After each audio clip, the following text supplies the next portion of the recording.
Hi everyone, నమస్తే, welcome to my channel. ఈరోజు మనం single line diagram of power supply system అంటే మనం పవర్ని జనరేటింగ్ స్టేషన్స్ నుంచి కన్జ్యూమర్స్ వరకు ఎలా సప్లై చేస్తాము అనే దాని గురించి తెలుసుకుందాం.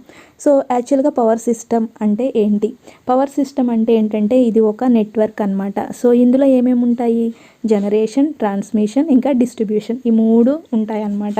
అంటే ఏంటి, మనం పవర్ని ఎలా జనరేట్ చేస్తున్నాము, అలా జనరేట్ చేసిన పవర్ని ఎలా ట్రాన్స్మిట్ చేసుకుంటున్నాము, ఎలా డిస్ట్రిబ్యూట్ చేసుకుంటున్నాము అనే దాని గురించి ఉంటాయన్నమాట. అదేవిధంగా మనం పవర్ జనరేట్ చేయడానికి కొన్ని డివైజెస్ యూజ్ చేస్తాము, ట్రాన్స్మిట్ చేయడానికి మనం ట్రాన్స్మిషన్ లైన్స్ని యూజ్ చేస్తాము, ఇలా అన్నమాట. కొన్ని కాంపోనెంట్స్ యూజ్ చేస్తాము, మిషన్స్ యూజ్ చేస్తాము, ట్రాన్స్ఫార్మర్స్, ఇంకా సర్క్యూట్ బ్రేకర్స్ ఇలా యూజ్ చేస్తామన్నమాట. సో ఇక్కడ మనం మెయిన్గా పవర్ అనేది జనరేటింగ్ స్టేషన్ నుంచి ఇక్కడ కన్జ్యూమర్స్ వరకు ఎలా వెళ్తుంది అనే దాని గురించి తెలుసుకుందాం. సో పవర్ జనరేషన్ అంటే పవర్ అనేది ఎలా జనరేట్ చేసుకుంటాము అంటే, ఇప్పుడు మనం ఏంటి, రెన్యూబుల్ ఎనర్జీ సోర్సెస్, ఇంకా నాన్ రెన్యూబుల్ ఎనర్జీ సోర్సెస్, ఈ సోర్సెస్ని యూజ్ చేసుకొని మనం ఎలక్ట్రిసిటీని జనరేట్ చేసుకుంటాము. సో ఇండియాలో మనం ఎక్కువగా నాన్ రెన్యూబుల్ ఎనర్జీ సోర్సెస్ని యూజ్ చేసుకొని మనం పవర్ని జనరేట్ చేసుకుంటాం అన్నమాట. సో ఈ నాన్ రెన్యూబుల్ ఎనర్జీ సోర్సెస్ అనేది యూజ్ చేయటం వల్ల ఏమవుతుంది, పొల్యూషన్ అనేది ఎక్కువగా వస్తుందన్నమాట. సో అందుకనే వీటిని ఏం చేస్తారంటే, ఈ పవర్ ప్లాంట్స్ని రిమోట్ ఏరియాస్లో కన్స్ట్రక్ట్ చేస్తారు. సో రిమోట్ ఏరియాస్లో మనం పవర్ని జనరేట్ చేసుకుంటాము. సో అలా జనరేట్ చేసుకున్న పవర్ని మనం కన్జ్యూమర్స్ వరకు సప్లై చేయాలి, అంటే ట్రాన్స్ఫర్ చేయాలి అన్నమాట. సో అందుకనే మనం ఇక్కడ ఏమి యూజ్ చేస్తాము అంటే, ట్రాన్స్మిషన్ నెట్వర్క్ని యూజ్ చేస్తాము. అంటే పవర్ అనేది లాంగ్ డిస్టెన్స్ ట్రాన్స్ఫర్ చేయాలి కాబట్టి, అంటే ఎక్కువ డిస్టెన్స్ మనం పంపించాలి కాబట్టి ఇక్కడ ట్రాన్స్మిషన్ నెట్వర్క్ని యూజ్ చేస్తామన్నమాట. అర్థమైంది కదా? అలా ట్రాన్స్మిట్ చేసిన దాన్ని మనం డిస్ట్రిబ్యూట్ చేసుకుంటాము. సో ఫ్రెండ్స్, ఇది single line diagram of power supply system. అంటే పవర్ అనేది జనరేటింగ్ స్టేషన్ నుంచి కన్జ్యూమర్స్ వరకు ఎలా రీచ్ అవుతుంది అనే దాని గురించి మనం చూద్దాం.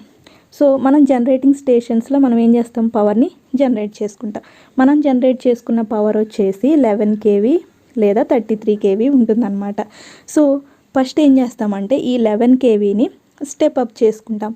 ఎందుకంటే మనకి పవర్ అనేది ఎఫిషియెంట్గా, అంటే మనం ఎంతైతే జనరేట్ చేసుకున్నామో అంతే పవర్ని మనం సప్లై చేయాలన్నమాట కన్జ్యూమర్స్ వరకు వితౌట్ లాసెస్. అందుకని మనం ఇక్కడ ట్రాన్స్మిషన్ని యూజ్ చేసాం. సో ఫస్ట్ ఏం చేస్తామంటే, ఫస్ట్ 11 kVని 132 kVగా లేకపోతే 400 kVగా ఇలా స్టెప్అప్ చేసుకుంటాం అన్నమాట. సో స్టెప్అప్ చేసుకొని దాన్ని మనం ట్రాన్స్ఫర్ చేసుకుంటాం. సో దీన్ని డైరెక్ట్గా ఇంకొక గ్రిడ్కి కనెక్ట్ చేయొచ్చు అన్నమాట. లైన్ టు గ్రిడ్ కనెక్ట్ చేసుకోవచ్చు. ఇలా స్టెప్అప్ చేసిన వోల్టేజ్ని మనం ట్రాన్స్ఫర్ చేసుకుంటాం. దీన్ని ఏమంటారంటే ప్రైమరీ ట్రాన్స్మిషన్ అంటారనమాట. సో తర్వాత ఏంటి, మళ్ళీ రిసీవింగ్ స్టేషన్ అన్నమాట ఇది. ఇక్కడ మనం ఏం చేస్తాము, పవర్ని రిసీవ్ చేసుకొని దాన్ని స్టెప్ డౌన్ చేసుకుంటాం అన్నమాట. ఇప్పుడు వరకు 132 kV ఉంది కదా, దాన్ని మనం 33 kVగా మనం ఏం చేస్తాము, స్టెప్ డౌన్ చేస్తామన్నమాట. దీన్ని సెకండరీ ట్రాన్స్మిషన్ అంటారు. ఫస్ట్ ప్రైమరీ ట్రాన్స్మిషన్లో వోల్టేజ్ని స్టెప్ అప్ చేసి మనం ట్రాన్స్మిట్ చేసుకుంటాము. తర్వాత ఏంటి, ఆ వోల్టేజ్ని రిసీవ్ చేసుకొని దాన్ని స్టెప్ డౌన్ చేసుకుంటాం అనమాట. 33 kV లేదా 66 kVగా మనం స్టెప్ డౌన్ చేసుకుంటాము. దీన్ని సెకండరీ ట్రాన్స్మిషన్ అని అంటారనమాట. దీన్ని డైరెక్ట్గా లార్జ్ కన్జ్యూమర్స్కి సప్లై అనేది ఇస్తామన్నమాట. అంటే లార్జ్ ఇండస్ట్రీస్ ఉంటాయి కదా, వాటికి మనం డైరెక్ట్గా ఇక్కడ నుంచి మనం సప్లై అనేది ఇస్తామన్నమాట. తర్వాత దాన్ని మనం ఏం చేస్తాము, సబ్స్టేషన్ దగ్గర రిసీవ్ చేసుకుంటాము. సో ఇక్కడ మనం ఏం చేస్తాము అంటే, ఈ 33 kVని 11 kVగా స్టెప్ డౌన్ చేసుకుంటామన్నమాట. దీన్ని ఏమంటారంటే ప్రైమరీ డిస్ట్రిబ్యూషన్ అని అంటారనమాట.